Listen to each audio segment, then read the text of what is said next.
نحمده ونصلي على رسوله الكريم اما بعد فاعوذ بالله من الشيطان الرجيم بسم الله الرحمن الرحيم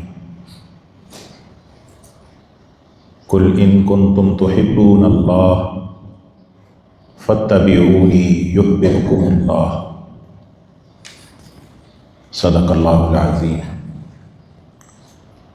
اللهم صل على محمد وعلى آل محمد كما صليت على إبراهيم وعلى آل إبراهيم إنك حميد مجيد اللهم بارك على محمد وعلى آل محمد كما باركت على إبراهيم وعلى آل إبراهيم إنك حميد مجيد۔ عزیز طلبہ و اساتذہ کرام، ابھی اس وقت آپ حضرات سے جو میں گفتگو کر رہا ہوں، مجھے کہا گیا کہ آپ امتحان سے فارغ ہو گئے ہیں،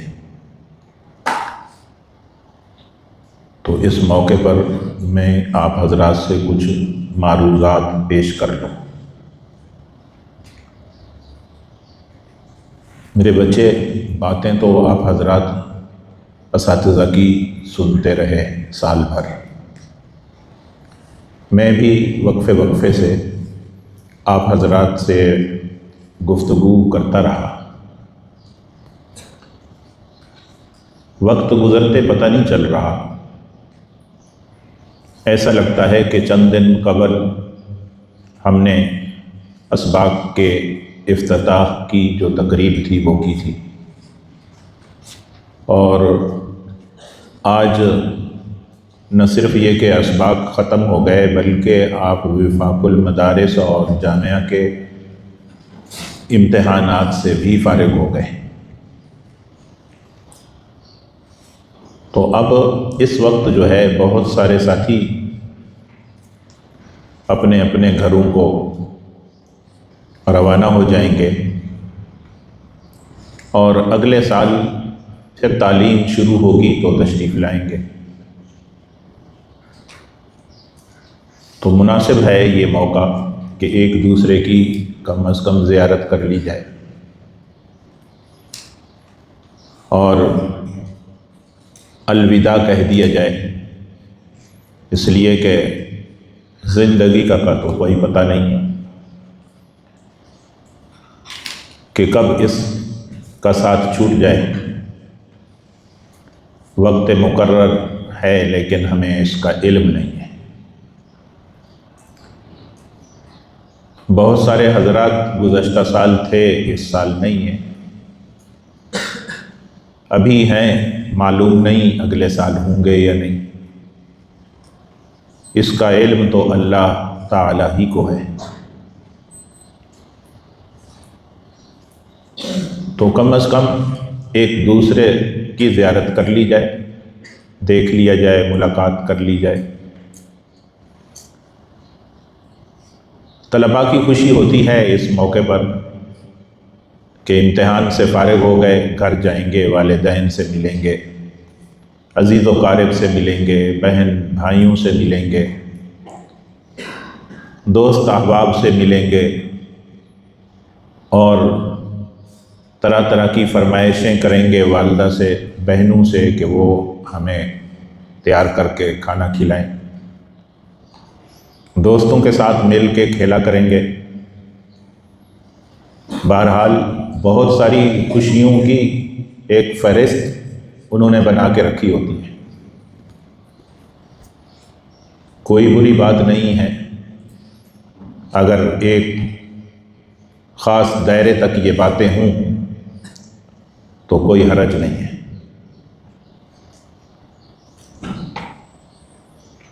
میں آپ حضرات سے اس وقت کچھ باتیں عرض کروں گا جو اپنی ذمہ داری سمجھتا ہوں۔ ایک باپ اپنے بچے کو اگر کہیں روانہ کرتا ہے تو یقیناً وہ اپنی ذمہ داری سمجھتا ہے کہ میں اپنے بیٹے کو، بچے کو سمجھا کر بھیجوں۔ تو میرا حال بالکل اسی طرح ہے۔ ایک تو آپ کے جدا ہونے پر دکھ۔ یہ مدرسہ چار دیواری کا نام نہیں ہوتا، عمارتوں کا نام نہیں ہوتا، مدرسہ استاذ اور طالب علم کا نام ہوتا ہے۔ استاذ اور طالب علم ہیں تو مدرسہ ہے، اگر استاذ اور طالب علم نہیں ہیں تو عمارتیں میں نے بڑی بڑی دیکھی ہیں۔ ازبکستان میں ایک شہر ہے سمرقند، بہت مشہور شہر ہے سمرقند۔ درس نظامی کے طلباء اس شہر سے کافی واقف ہو جاتے ہیں جب اساتذہ ان کو کتابیں پڑھا رہے ہوتے ہیں، تو بہت سارے علماء اور مصنفین کی کتابیں ہمارے درس نظامی میں شامل ہوتی ہیں۔ درس نظامی میں مشہور کتاب ہے ہماری ہدایہ، صاحب ہدایہ سمرقند کے تھے۔ کون طالب علم ہدایہ نہیں پڑھتا؟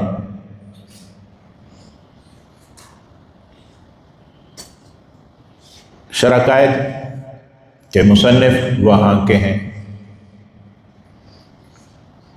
امام بخاری رحمۃ اللہ علیہ اگرچہ بخارا کے تھے لیکن ان کی قبر جو ہے وہ سمرقند کے قریب ہے، بخارا میں نہیں ہے، بالکل سمرقند کے 20 منٹ کے فاصلے پر ہے۔ اور بے شمار بڑے بڑے نام ہیں جن کی اس وقت فہرست ذکر نہیں کی جا سکتی۔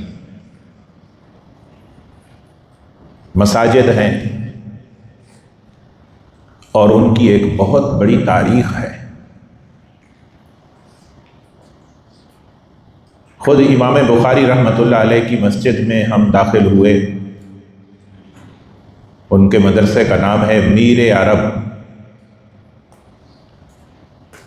وہ 114 کمروں پر صرف ان کا مدرسہ مشتمل ہے۔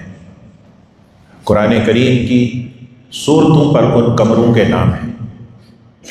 114 سورتیں ہیں قرآن کریم کی، تو ان کے مدرسے کے 114 کمرے ہیں۔ آپ سمجھ سکتے ہیں کہ وہ کتنی بڑی عمارت ہے، اور وہ کمرے نہیں ہیں، اس طرح کے حال ہیں جیسے یہ ایک مسجد ہے ہماری، تو اتنے بڑے بڑے ایک ایک کمرہ ہے ان کا، چھوٹے کمرے نہیں ہیں ہمارے کمروں کی طرح۔ ایک کمرہ اتنا بڑا، دوسرا اتنا بڑا، اس سے بڑا۔ اس کا مطلب یہ ہے کہ طلباء کی تعداد بہت زیادہ ہوا کرتی تھی، تو ظاہر ہے اسی طریقے سے درسگاہ بھی بڑی ہوگی۔ مسجد اتنی بڑی ہے کہ یہ جو ہمارا پہاڑ ہے نا پورا، یہ اس میں آ جائے، اتنی بڑی مسجد، اور وہ ساری کی ساری خالی پڑی ہوئی ہے اس وقت۔ اس کے کہیں 20ویں حصے میں ایک تھوڑی سی قالینیں بچھی ہوئی ہیں جیسے یہ مسجد ہے، بس اس میں اس وقت نماز ہوتی ہے، باقی ساری مسجد خالی پڑی ہوئی ہے۔ محراب بھی اور ممبر بھی وہ وہی ہے، خالی پڑا ہوا ہے۔ انہوں نے تھوڑے سے حصے کو جائے نماز بنا کر اس مسجد کے اندر نماز کا اہتمام ہوتا ہے۔ جب استاذ تھا اور طالب علم تھا تو اتنی بڑی عمارت اور اتنی بڑی مسجد کہ دنیا کے لوگ وہاں جمع ہو کر پڑھنے آتے تھے اور اساتذہ پڑھاتے تھے۔ اور آج وہاں آپ جائیں گے تو دیواریں دیکھنے کو ملیں گی لیکن استاذ اور شاگرد نہیں ملتا۔ سمرقند کی بات میں نے شروع کی تھی، وہاں مدرسہ ریگستان کے نام سے، مدارس ریگستان کے نام سے مشہور ہے۔ میری زندگی کافی ہو گئی ہے، میں بہت دنیا کے ملکوں میں گیا ہوں، جس قدر خوبصورت مدارس ریگستان بنے ہوئے ہیں، میں نے آج تک کوئی مسجد اور کوئی مدرسہ ایسا نہیں دیکھا۔ خوبصورت ترین کام ہوا ہے ہاتھ کا۔ اس زمانے میں جو کاریگر ہوتے تھے وہ پتھروں پر ہاتھ سے کام کیا کرتے تھے، اور اس میں خوبصورت ترین کلر بھرے گئے، اور عمارتیں اتنی اونچی کہ آپ کی یہ جو بدھی ہے پیچھے جا کر لگے، تب جا کر چھت نظر آئے گی، اور عمارتیں شروع ہوتی ہیں اور چلی جا رہی ہیں حد انتہا تک، آپ کی نظر تھک جائے وہ عمارتیں ہی ختم نہ ہوں۔ بادشاہوں نے بنائے تھے، اس وقت وہ صاحب علم لوگ ہوتے تھے، اہل علم کی قدر کرتے تھے۔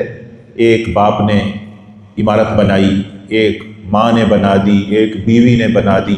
اس وقت جب وہ کوئی اچھا کام کرنا چاہتے تھے تو یہ دین کی مساجد، مدارس، عمارتیں بنایا کرتے تھے۔ وہ لوگ تو ختم ہو گئے، لیکن وہ عمارتیں جو دین کے نام سے بنی تھیں آج بھی ہیں۔ لیکن میں بتانا یہ چاہ رہا ہوں آپ کو کہ وہ عمارتیں ہیں لیکن استاد اور طالب علم نہیں ہیں، وہ ویران پڑے ہوئے ہیں۔ ابھی وہاں جا کر وہ خوبصورتی جو ہے جس کو میں نے دیکھا ہے وہ بیکار ہے، روح نکل گئی ہے۔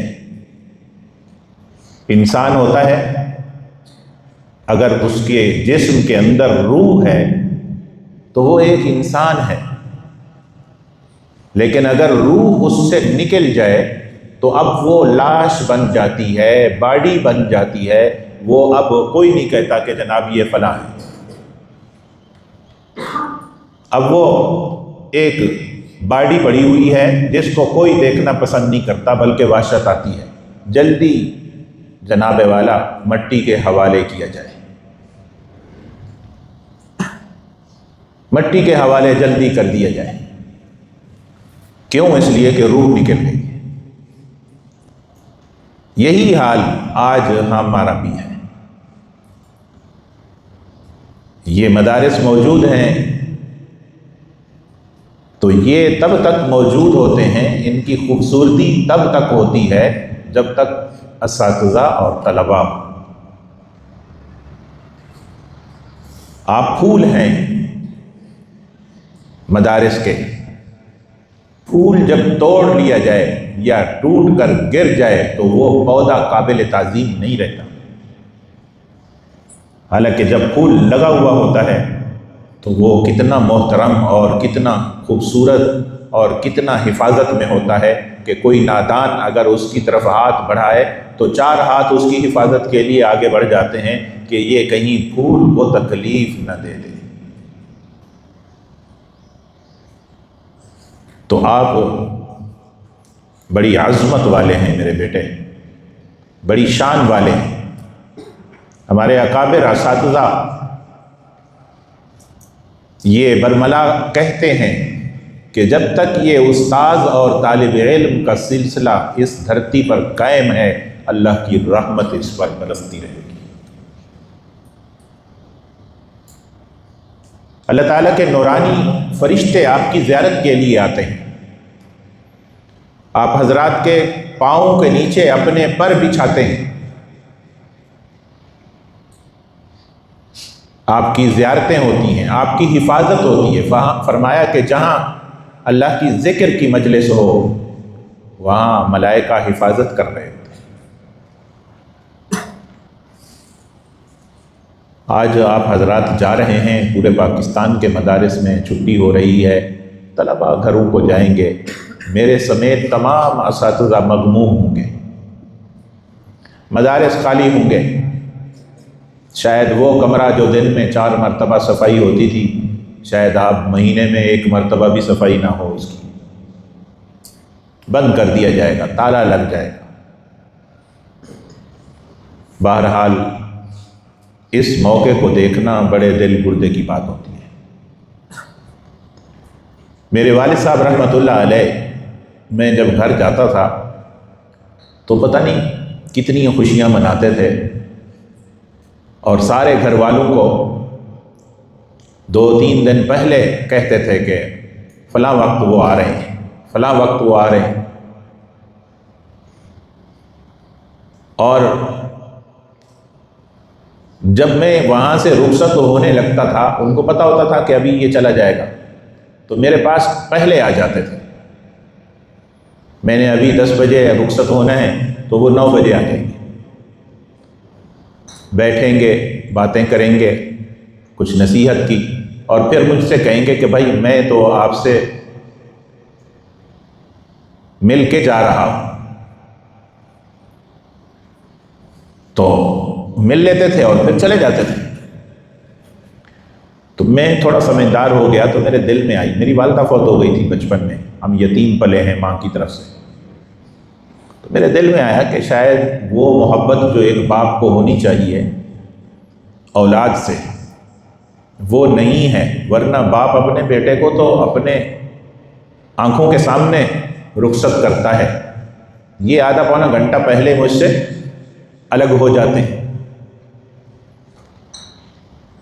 اور ان کا معمول تھا. پھر میری نظروں نے ڈھونڈنا شروع کیا کہ آخر والد صاحب جاتے کہاں ہیں مجھ سے مل کے.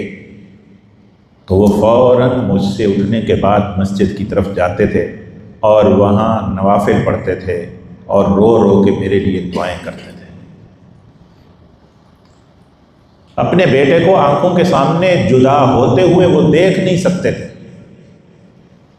دل ان کا بہت کمزور تھا، لہذا وہ اس لمحے کو آنے نہیں دیتے تھے اپنے اوپر. پہلے سے ادھر ادھر ہو جائے تاکہ یہ جب جائے تو میں اس کو اس وقت دیکھ کر غم زدہ نہ ہوں. آپ ابھی بچے ہو میری طرح. اس وقت جب میں بچہ تھا تو میں بھی نہیں سمجھتا تھا ان کی محبت. جب بڑا ہوا تو مجھے کچھ احساس ہوا اور باپ بنا، اور میرے اوپر وہ کیفیت جب آئی، اب میں باپ کی عمر کا ہوں تو مجھے احساس ہے کہ اپنے سے اپنی اولاد کو اور اپنے طالب علم کو جدا کرنے میں کیا تکلیف ہوتی ہے. تو آپ حضرات جا رہے ہیں، خوش ہو کر جا رہے ہیں، اللہ آپ کو خوشیاں عطا کرے، کیونکہ آپ کے حقیقی ماں باپ وہی ہیں، ان کے پاس جا رہے ہیں. لیکن اساتذہ کی محبت آپ کے دل میں ہو، ان کا احترام آپ حضرات کے دل میں ہو. یہاں بہت عرصہ رہے آپ. انسان ہونے کے ناطے کوئی نہ کوئی بات چھوٹی بڑی ہو جاتی ہے، آپس میں بھائیوں میں ہو جاتی ہے، بہنوں میں ہو جاتی ہے. تو جدا ہونے سے پہلے ایک دوسرے سے معافی تلافی کر لیں.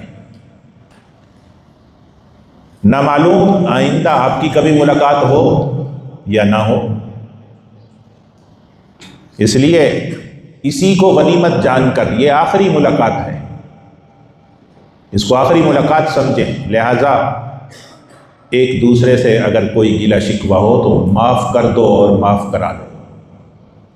لین دین کا کوئی معاملہ ہو، کسی کے پیسے دینے ہیں لینے ہیں، اس کا حساب کتاب کر لو.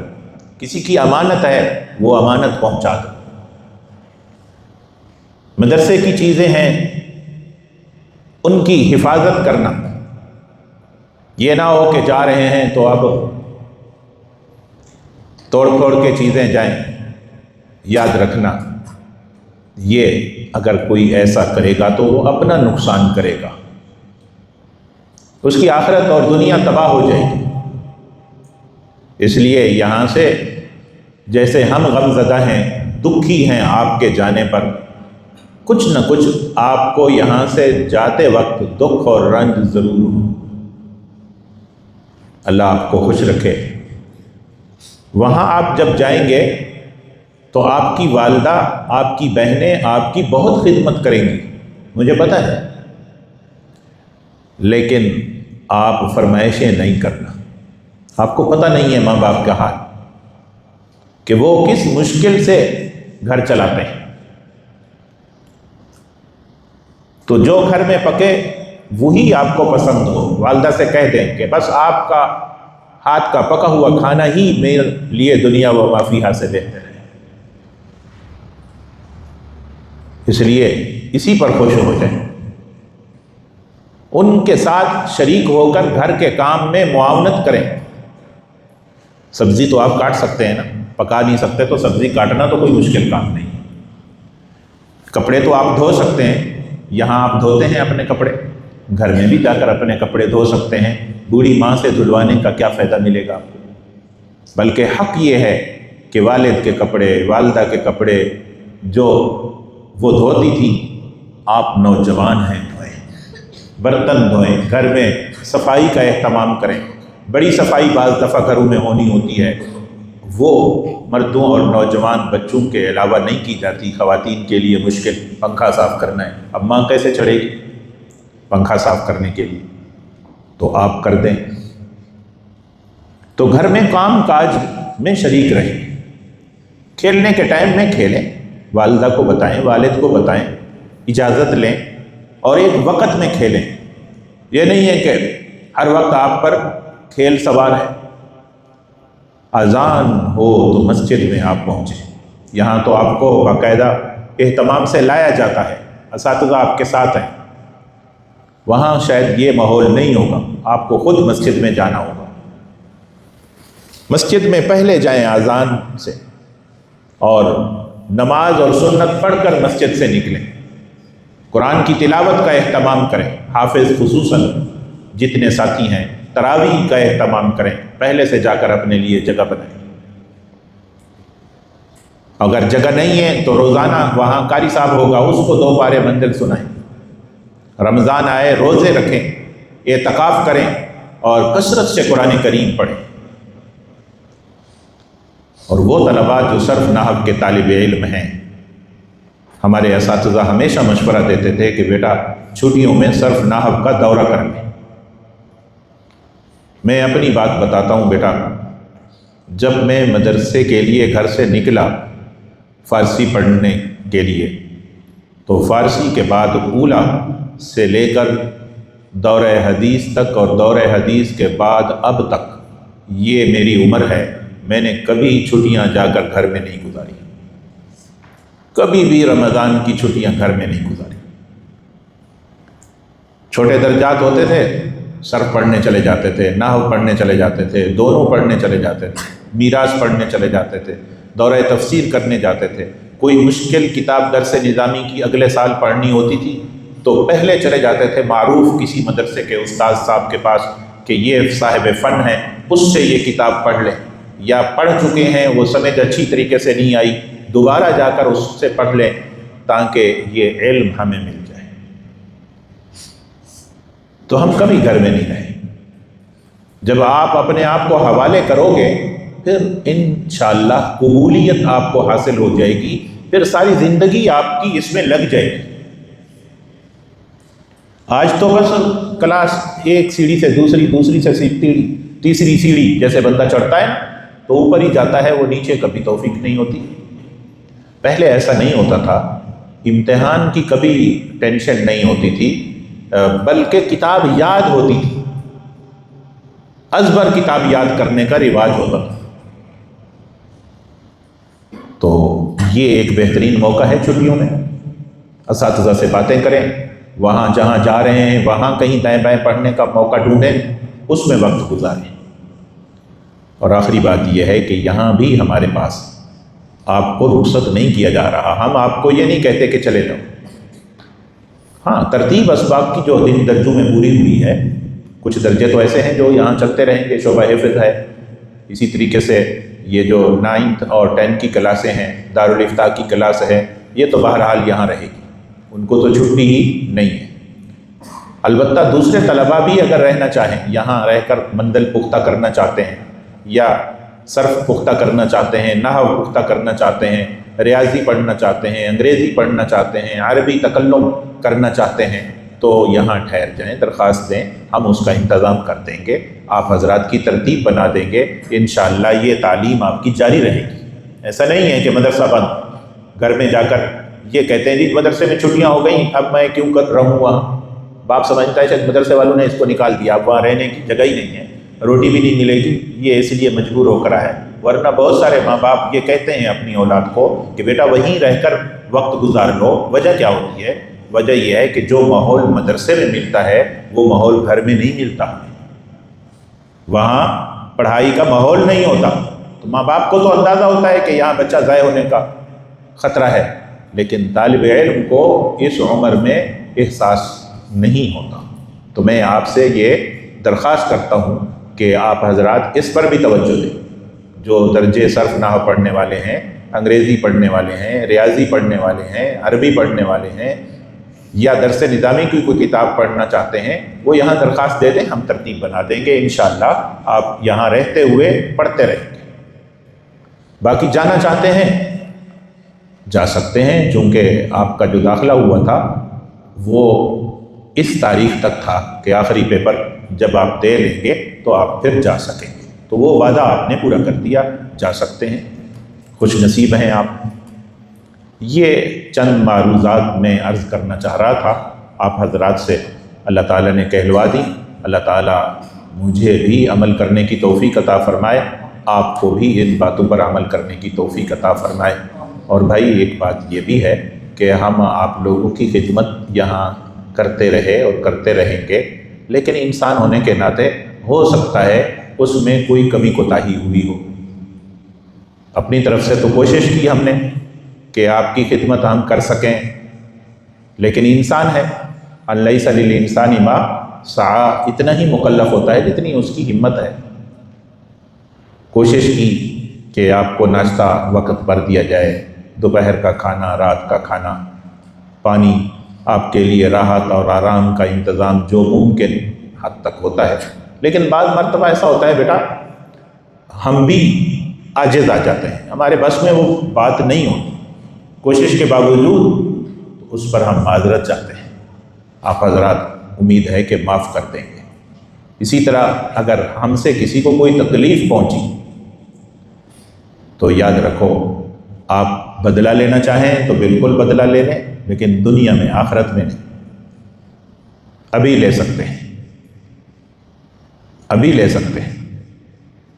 تو ایک ہمارے استاذ تھے، وہ بیچارے نماز کے لیے اٹھانے جاتے تھے طلباء کو، اور طالب علم نوجوانی کی نیند بڑی گہری ہوتی ہے تو وہ اٹھتا نہیں تھا۔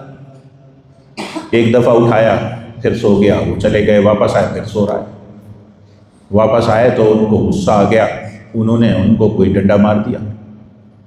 خیر وہ اٹھ گیا، بعد میں وہ بڑے استاد صاحب کے پاس گیا طالب علم کہ مجھے استاد نے ڈنڈا مار دیا، جبکہ میں تو نیند کی حالت میں تھا۔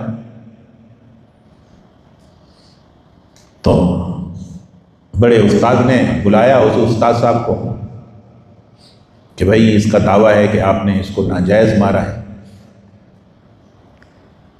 تو وہ آئے اور بیٹھے اور اپنا کرتا جو ہے نا اوپر کر لیا، فرمانے لگے کہ ان سے کہیں کہ مجھے مار لے میری کمر پر، کہ میری کمر حاضر ہے، اس پر وہ ایک ڈنڈا مار لے جو میں نے اس کو مارا ہے۔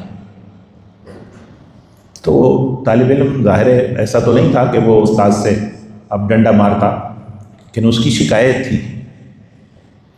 لیکن استاذ کی شفقت اور محبت یہ تھی کہ بغیر بڑے حضرت کے کہنے کے خود سے انہوں نے اپنا کرتا ایک سائڈ سے اٹھایا، کہنے لگا اس کو کہیں ڈنڈا ایک مجھے مار لے تاکہ میرا یہ قصور جو ہے یہی معاف ہو جائے۔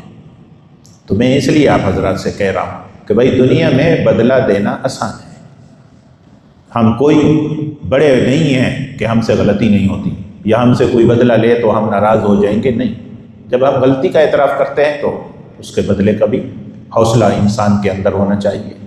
تو اساتذہ کی طرف سے بھی کوئی کمی کوتاہی ہو تو میں ان اساتذہ کا امیر ہوں، تو میں ان کی طرف سے بھی آپ سے معافی چاہتا ہوں۔ بعض دفعہ ایسا ہوتا ہے، یہاں ہمارے ادارے کے خادم حضرات ہیں، چوکیدار ہیں، باورچی ہے، خدام ہیں، وہ آپ کی طرح عالم نہیں ہیں،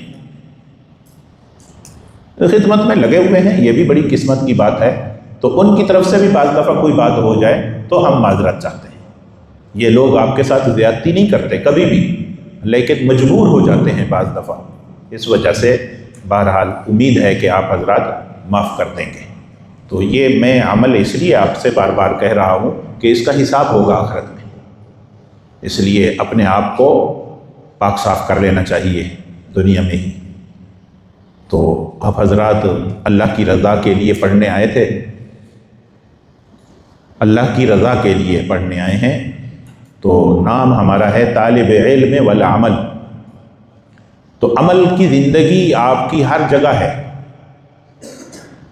جو کچھ پڑھا ہے اس پر عمل کرتے رہیں۔ یاد رکھنا، صرف ایسا نہ ہو کہ زبان سے ہم دوسروں کو بتاتے رہیں اور عمل نہ کریں۔ یہ بہت بری چیز ہے کہ ایک حدیث ہمیں معلوم ہے، ہم نے پڑھی، استاد سے سنی، وہ دوسرے کو تو بتاتے ہیں لیکن خود عمل نہیں کرتے۔ دیکھیں، وضو آپ کریں گے سنت کے مطابق کریں، نماز پڑھیں سنت کے مطابق پڑھیں، قیام، رکوع، سجود، یہاں جو جماعت سے آپ نماز پڑھتے ہیں نا، بڑی خوبصورت نماز ہوتی ہے، تو کوشش کریں جب آپ تنہا نماز پڑھ رہے ہوں تو ایسی ہی خوبصورت نماز ہونی چاہیے، وہ اٹھک بیٹھک جو ہے جلدی والی نہیں ہونی چاہیے۔ دیکھ کر بندہ یہ جان لے کہ یہ واقعتاً طالب علم ہے، اس کی نماز دیکھو کیسی خوبصورت ہے۔ مالدار آدمی کا بچہ اگر کوئی دیکھ لے تو اس کے جسم کو دیکھ کر، کپڑے کو، گھڑی کو، چشمے کو دیکھ کر پتہ چلتا ہے کہ یہ مالدار گھرانے کا بچہ ہے۔ تو آپ کو کوئی دیکھے تو اس کو لگ پتہ جائے کہ یہ طالب علم ہے۔ یہ کیا ہے؟